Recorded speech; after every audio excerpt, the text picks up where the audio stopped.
हमारे यहाँ अब आज मैं पहले जुमा से पहले जब आया तो कारी साहब मेरे साथ सलाम लेने का इनका अंदाज़ ऐसा ही है, ये झुक जाते हैं। मैं इनसे भी यही कह रहा था, मुसलमान को किसी के आगे नहीं झुकना। सलाम लेने के लिए नबी करीम सल्लल्लाहु अलैहि वसल्लम ने जो तरीक़ा बताया, आप क्यों झुकते हैं किसी के आगे? किसी अमीर के आगे नहीं झुकना, किसी पीर के आगे नहीं झुकना, झुकना सिर्फ अल्लाह के आगे है बस। हाँ, अगर आपको किसी से ज़्यादा मोहब्बत है, आपने किसी की दस्तबोसी करनी है, कोई सैयद ज़्यादा है, हाथ चूमने को दिल करता है, कोई आलिम दीन है, आलिम रब्बानी है, उसके हाथ चूमने को आपका दिल करता है, तो क्या उसके हाथ ऐसे ही चूमे जा सकते हैं कि आप उसके हाथों पे अपना माथा टेक दें? आप उनसे सलाम लें, बिल्कुल सीधे खड़े होके उनके हाथों को पकड़ के अपने मुंह के बराबर ले आए। आप खड़े हैं, उनके हाथों को पकड़ के उनका हाथ अपने मुंह के बराबर ला के चूम लें। झुकना किस लिए है?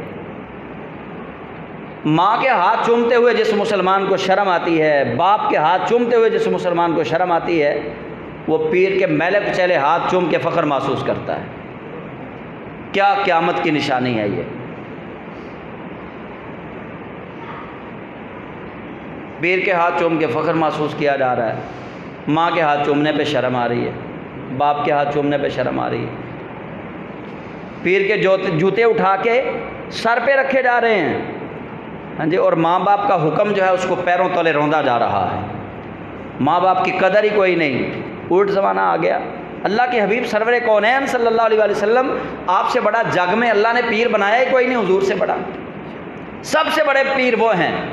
नबी पाक अलैहिस्सलाम के बाद सहाबा जब अपनी मन्नतें, अपनी आरज़ुएँ, अपनी ख्वाहिशें लेकर आते हैं, कोई जिहाद के लिए कह रहा है, कोई हज के लिए कह रहा है, कोई खाना काबा की चौखट चूमने के लिए कह रहा है, अल्लाह के हबीब अलैहिस्सलाम फरमाते हैं तेरी माँ है घर में, माँ बाप दोनों हैं। कोई सहाबी कहता है या रसूलल्लाह अकेली वालदा है, आका अलैहिस्सलाम फरमाते हैं जा जाके अपनी माँ के कदम चूम, तुझे काबा की चौखट चूमने का सवाब मिलेगा। वो जग के पीर जो हैं वो ये दर्स दे रहे हैं, और हमारे यहाँ उल्टा ही वतीरा है जी। आप पे मुश्किलें आ गई, आपने पीर को छोड़ दिया, आपने पीर साहब को छोड़ दिया है, पीर साहब के हाथ चूमना छोड़ दिए हैं। अब देखना मुश्किलें कैसे आएंगी। मुझे ये बताओ मुसलमानों, क्या हम सारे अल्लाह और उसके रसूल की बात मानते हैं? सारे नाफरमान हैं। दिन में रात में पता नहीं कितनी नाफरमानियाँ हम करते हैं। अल्लाह रब्बुल आलमीन है, हुजूर सरकार दो आलम रहमतुल लिल आलमीन है। जब इतनी नाफरमानियाँ हम करते हैं अल्लाह और उसके रसूल की, तो रब फिर भी सतर पोशी भी फरमा रहा है, करम नवाजी भी फरमा रहा है। वो कितना बड़ा पीर होगा, कोई अल्लाह से बड़ा ही फिर होगा, जो किसी मुरीद के हाथ ना चूमने की वजह से मुरीद को फिर अजाबों में मुब्तला करे। वो पीर फिर कोई मदीने के ताजदार से बड़ा ही होगा कि हम रहमतुल लिल आलमीन सरवर कौनो मकान सल्लल्लाहु अलैहि वसल्लम की ताबेदारी में नहीं रहते दिन और रात।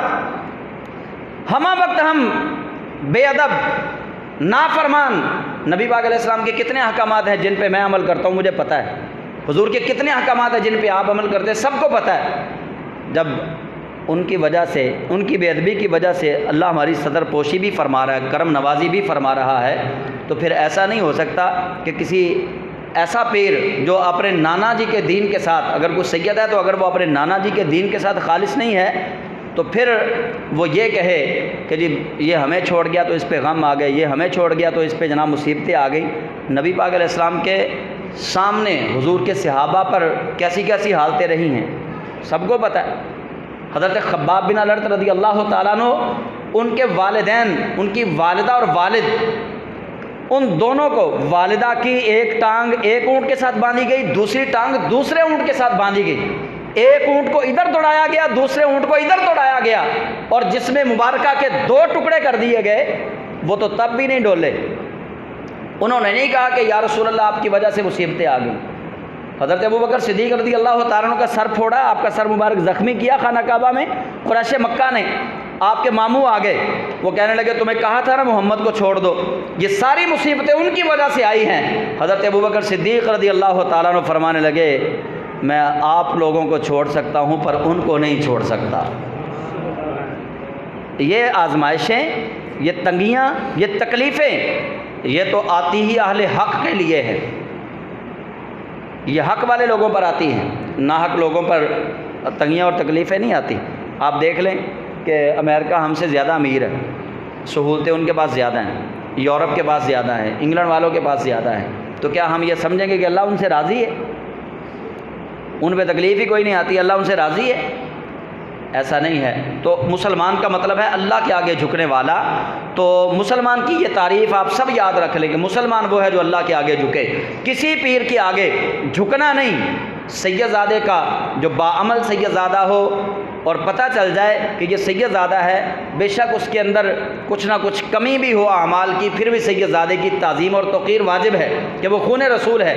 लेकिन अगर कोई बुज़ुर्ग मिल जाता है, आपका किसी के हाथ चूमने को दिल करता है, अपना सर को ना झुकाएं, रुकू की हालत में ना जाएं हाथ चूमने के लिए, बल्कि आप ये करें कि उनका हाथ पकड़ के अपने मुंह के बराबर ले आएं।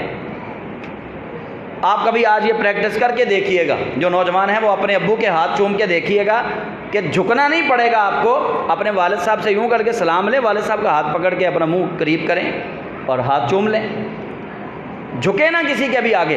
हमारे सैयदी व सनदी उस्ताजुल मुनाज़िरीन अल्लामा सैयद असद साहब रहमतुल्लाह अलैह, आपके पास बहुत सारे लोग आते और आपके दस्तबोसी करते, हाथ चूमते। एक दिन मैं वहाँ मौजूद था, एक शख्स ने सलाम लिया और साथ में अपनी पेशानी हाथों पे लगा दी, ऐसे ये माथा टेक दिया ऊपर यूँ करके, ऐसे ये माथा टेका, आपने उसका सर पकड़ा उठाया, आप फरमाने लगे बेटा ये माथा सिर्फ अल्लाह के आगे टेकते हैं, रब के सिवा किसी के आगे माथा टेकना शिरक है। वो यूँ तालीम दिया करते थे अपने तलामिज़ा को, अपने मुहिब्बीन को, अपने मुरीदीन को। आजकल तो पीर कहते हैं कि जनाब हमें सजदा करे तो तब बात बनती है, पैरों में झुकाते हैं अपने मुरीदीन को। तो मुसलमान का मतलब है कि अल्लाह के आगे झुकने वाला, अल्लाह के सिवा किसी के आगे ना झुकने वाला।